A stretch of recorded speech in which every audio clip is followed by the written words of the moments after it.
Okay, hello, greetings and welcome to my Final Fantasy XIV Let's Play. I'm Sorkana, and you can't see him here at the moment. So, here's the deal. I was planning on at some point making a kind of catch-up video, a little sort of couple of 10-minute episodes that would catch up on what I've been doing to kind of fit in with the whole 10-minute thing. Haven't gotten round to that, so I'm just going to continue as I was planning on, and at some point I dare say I will get to the point where I actually put the put a playlist together with the new stuff, with just the new stuff, and I'll be adding this to the old stuff for now. So yeah, still work in progress. The images you're seeing is actually the idling camera. I've been playing around with the settings lately, and if you leave it and go AFK, it will start flicking through various things that are happening around you, including other players. So yeah, it's quite a cool feature, quite nice to... Although you do end up with these random sort of, here's a floor, here is the corner of a bench sort of pictures. But yeah, so and here's someone's belly, a Lalafell belly. Aw, cute. So I'm going to be carrying on as I have been, or as I'm planning to rather, and we'll see how we get on. So let's get started. There we go. Cool. Yes, so... Right, I've only seen one of the meetings. So I'm going to have to go see another one. To do that, I need to go to here. I suppose I should really start up a timer. Haven't started one yet. Although, I've got the clock there. Chances are this episode will be purely cutscenes, so we shall see. Okay. Places are jumping. Patch 4.5 has come out, along with the... going the wrong way. Along with Blue Mage. I was kind of hoping to do Blue Mage on this character while I was sort of like sorting out the previously on episodes. Unfortunately, I'm not able to, because you have to have at least one character at level 50, one job at level 50. So I'm only 20 off, but yeah, it's going to be a little while before I can do Blue Mage. Blue Mage is very different and very cool. But I'll tell you about that a little later. Let's get started with this guy. And that's tiny. Let's change that. Oh, no. Because I pressed the wrong button. Because I need to be able to see this thing. We'll go with that. There we go, that'll do. Although having said that,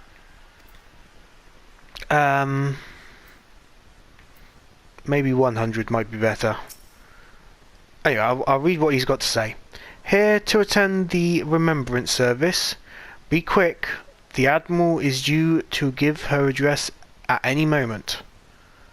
Yes, which is why I'm going to switch this back down a couple, so I can still read it just about, but it's not taking up the entire screen. Okay, let's get going.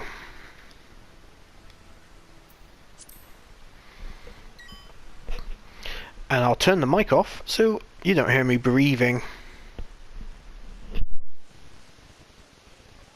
The Garleans are another matter altogether. So much for our alliance. It's sunk beyond the seabed.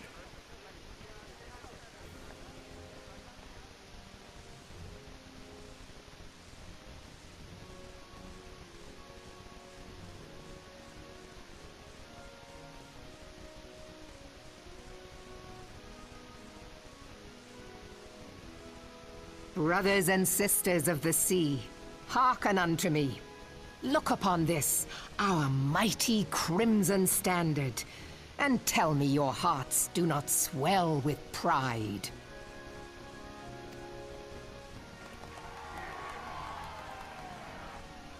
"700 summers have come and gone since our forefathers first ran aground in this fertile bay.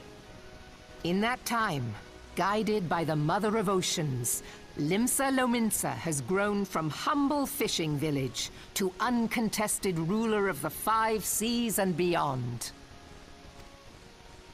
Ah, yeah, ah, ha, ha, yeah, ha! Did you look as the Admiral bid you? It is a rather stirring standard, I must say. The crimson field is meant to signify the blood of fallen crewmates, while the black longship represents a pirate vessel. When the Gallian Empire marched upon Eorzea, we assembled beneath the Maelstrom standard, and our grand company was reborn. All answered the call, from the Knights of the Barracuda to Hilfir's bloody executioners, and together we met our would-be conquerors upon the field of Cartano. That day, the world bore witness to the united strength of Limsa Lominsa. I swear to you no army ever fought harder or with more courage, yet many of ours did not survive. Join me now in remembering those who fought in the name of freedom and fell. May their souls be returned to the sea.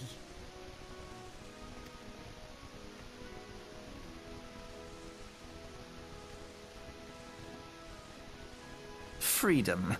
Yes, they have always been rather fond of their freedom. Much as the beast tribes have. Small wonder. Beneath the surface, one would struggle to tell them apart. It has been 5 long years since the calamity struck. 5 long years of tireless rebuilding. Yet still the wounds of the calamity fester and weep. But when I stand atop the mizzenmast and gaze out upon our battered and broken vessel, I see an undying spirit. Did we not build all this from the wreck of the Galadian all those centuries ago? Shall we not do so again? Yet there are those who would see this ship of ours sink beneath the waves of the restless Rotano. The Sahagin creep ashore seeking blood for their accursed god. Those fishback The Sahagin bastards. have risen? While the mines of Ogomero spew forth kobolds who push ever south, despoiling our lands as they go. These savage beast tribes will be the first waves to crash against our creaking hull. And behind them swells the grim tide of the Gallian Empire. Even now the curs fly their flags within our borders. Doubt not, but that they will be upon us ere long. We are well nigh surrounded. Yet there are those among us who would rather turn their swords against their crewmates than our cannons against our foes. How can we hope to repel our many enemies when mutiny breeds below deck? There is but one course left to us. One bearing that will bring us victory over the beast hordes and the Empire both, and see this ship safe to port. We must mend the rift the calamity has reopened twixt pirate and maelstrom, and stand fast with our adventurer brothers against the coming tempest. Mark ye well, a crew without unity is no crew at all. 'Tis but a mass of drowned men. To me, then, brothers and sisters of the sea, gather beneath the undying crimson standard, and pledge me your strength, your skill, your wisdom. And with the guidance of the navigator, this great vessel of ours shall ride the waves till sea swallows all. Long live the Admiral! Admiral Melvin! Gather the lads! Oh, where's me cutlass? I'll follow ye to the seven hells, Admiral!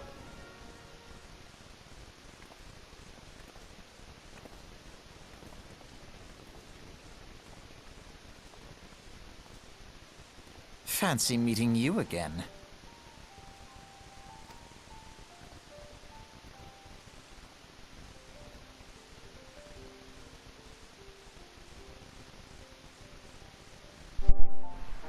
And I'm back. As the Admiral mentioned in her address, Limsa Lominsa is plagued by two beast tribes. The first are the fish-like Sahagan, worshippers of the primal Leviathan. The second are the kobolds, who dwell beneath the earth and take the primal Titan as their god. As if the beast tribe's presence weren't troublesome enough, the Garleans have also chosen to erect a fortress with it right in Limsa's backyard. Limosian's backyard. And that is to say naught of internal strife. As a nation of pirates, there is no end to the blood feuds between the various factions, and while they fight among themselves, the Garleans whet their blades and watch. If the Limpsons are to have any hope of withstanding the Empire, they must first resolve their own affairs. Differences must be set aside and the primal threat dealt with once and for all. To this end, I expect that they will soon take decisive action against the beast tribes. Mark my words, the Maelstrom's standard will be drenched a deeper shade of crimson ere long.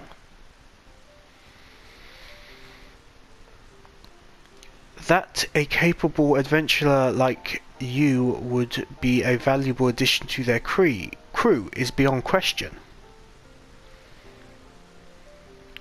But will you sail with the Admiral?